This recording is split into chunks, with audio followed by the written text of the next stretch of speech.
তুমি কোন চাটের বাল আব্বাস? তুমি আসছো এখানে মামলা করতে।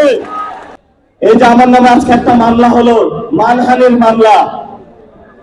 ওই ব্যক্তি চাঁদাবাজি করে, সন্ত্রাসী করে। এমন লোকের কোনো মান থাকতে পারে না, যার মান আছে তারই তো মানহানি হয়। মামলা করেছে আরেকজনকে দিয়ে, গোপনে গিয়ে হলে সাক্ষী হিসেবে উপস্থিত হয়েছে। এগুলাকে আমরা বলবো গুপ্ত।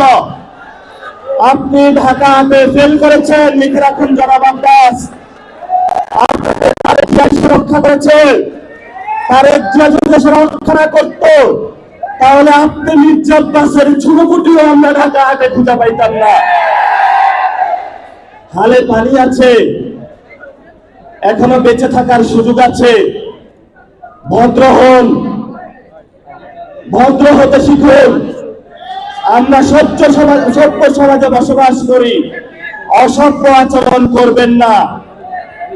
অসভ্য আচরণ যদি করেন, কিভাবে আপনাকে সভ্য করতে হয়, আপনাদেরকে সভ্য করতে হয়, এটা আমাদের ভালো করে জানা আছে।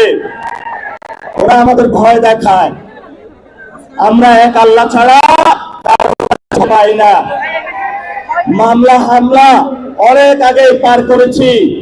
শেখ হাসিনার আমলে রিমান্ডে নিয়ে আমাকে মাথা নিচের দিকে দিয়ে, পা উপর দিকে দিয়ে সারা রাত নির্যাতন করেছিল, কখনো আপোষ করার চেষ্টা করি নাই। তুমি কোন চাটের বাল আব্বাস? তুমি আসছো এখানে মামলা করতে, গুনার টাইম নাই। সিনিয়র সিটিজেন আসেন, সিনিয়র সিটিজেন আসেন, আমরা সম্মান করতে চাই।